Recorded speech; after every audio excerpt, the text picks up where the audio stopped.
The main takeaway from the Fidelity Cares day was that the primary user ID did not have permissions to create a custom report template. So I would like to walk through creating that custom report template just in case this needs to be done again in the future. I would imagine any time in the future that we need to connect more than one Salesforce object to another, we would need to do this again if the connection doesn't already exist. So starting from the main login screen,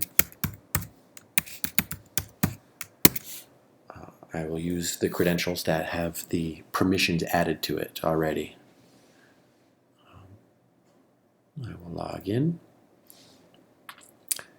And to create a custom report template, we do that through the setup section. You can find things in this menu by using the quick find. So report narrows down the selection to just create report types, or I can clear that out, and if I could remember that it was here, just expand that and go to report types. This is just an informational menu. You could hide it if you needed to. This is the interface for custom report types. Before the permissions were added this morning, this button was not there. So we could look at, but we could not edit the existing report types.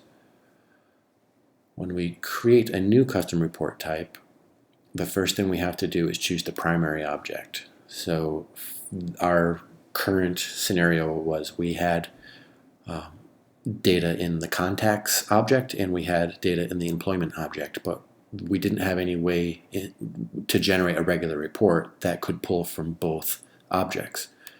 So we can start with contacts. It's best, my understanding is it's best to start with one of the main Salesforce objects, of which contacts is. So then we can also, we have to create a label. So I'll just do test for video, and it needs a description, test.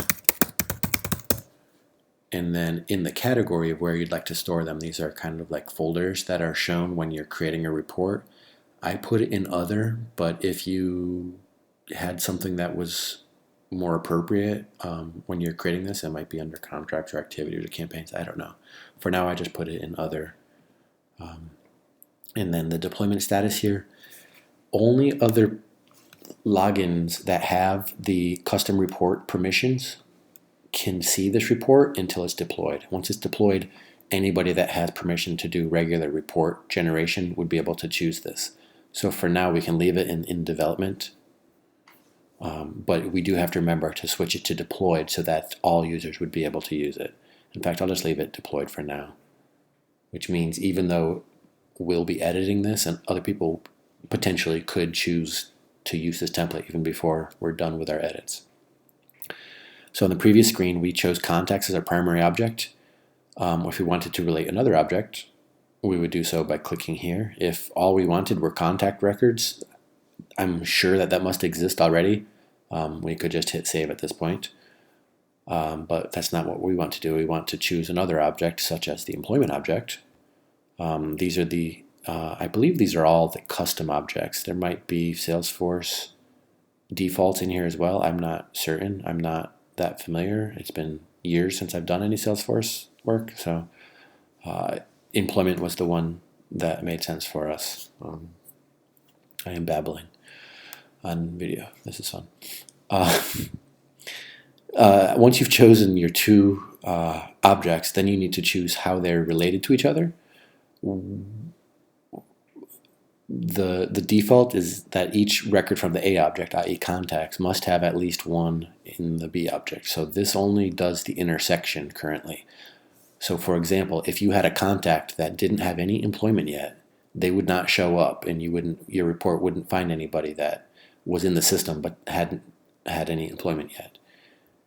We set up this scenario where contacts that had no employment yet would show up, but then if they did have an employment, their columns would show up in the report. You could get more in-depth by adding yet another object. I think maybe that's the way it does. I don't know. We didn't need to do this. I don't know for sure how this works, so it might be best to ignore it, but I think in theory, if you have 3 types of objects, if maybe employment was the master for a new type of object, that would show in this dropdown, but we don't want that. So for now, this was the scenario we wanted. So that returns all the contacts, and then if they have employment information, the contacts and their employment information. I hit save at this point. And then now this is just the template of a report. This is not an actual report. So we could continue to edit these relationships if we wanted to change the objects or the relationships to each other. Or we can edit the layout. Right now we have contacts and employment, or we could even preview it. So when we preview it, we see these are all of the fields in contacts, which you had 550 of. And then in employment, I forget how many, 80 or something.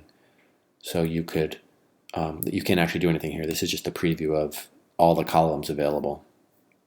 So if we wanted to edit it, you could eliminate some of the choices possible, such as, I understand since this is a shared instance from Raleigh and Durham, if there were a lot of Raleigh-specific columns and contacts, you could edit the layout, and I believe you can remove columns. I didn't get that deep into it for today's purposes, so I'm not going to act like I know what I'm talking about too much. So for now, by just having all the columns from both objects, we can just we can use that. So we don't have to do anything further. We had already saved it, and this is just like the detailed view of the page. So if we go back to custom report types, we will have test for video, I believe is what I named it, test for video here, which is actually identical to the one that we created, participants and their employment, because it's just those 2 objects. So now, as a regular user, more regular user activity, instead of doing like admin setup type actions, here from the regular interface, if we wanted to create a report from that template, we would go to reports, create a new report, and we had just saved that template in other reports, so that's where I know to look for it. And this is the unintuitive part where I couldn't find it and realized this show more limits the number of records shown. And you have to click that, and then you see, okay, test for video here. So if I choose test for video, and now I'm creating an actual report from that report type. And I can grab such things such as age by double-clicking. I can filter and find gender. I think we were doing that.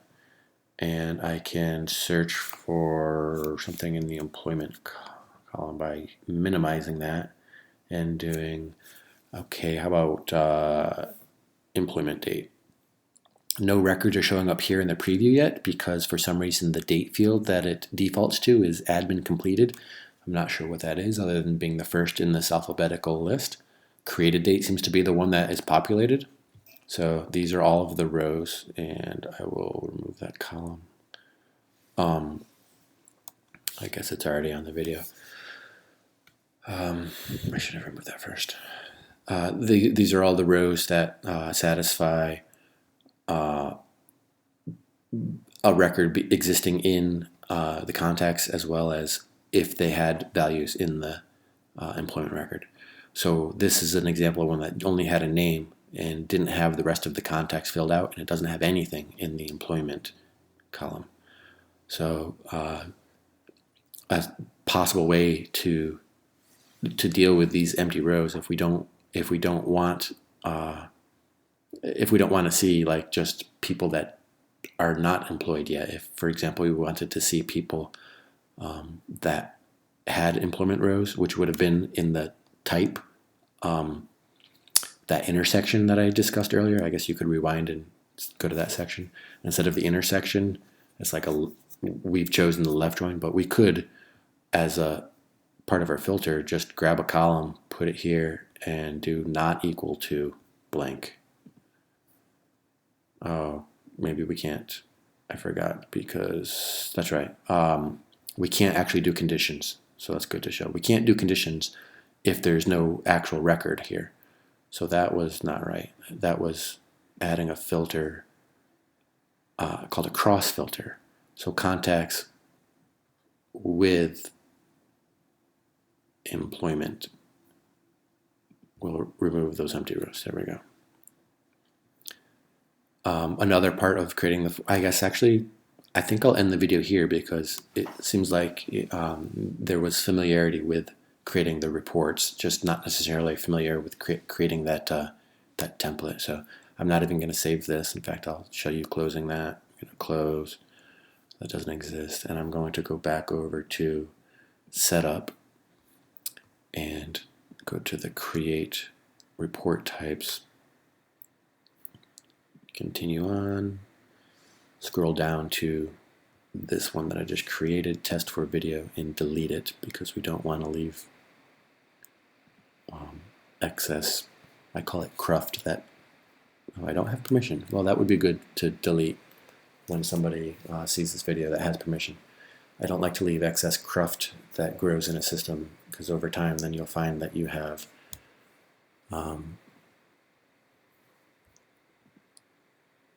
tons of rows that say something like test or test for video or test report types and test contact blah blah blah. So instead of a clean lookout with just the rows you need, you have a lot of noise. So it would be good to delete this this one for sure. I don't know about the others. I can't speak to this. And that wraps it up.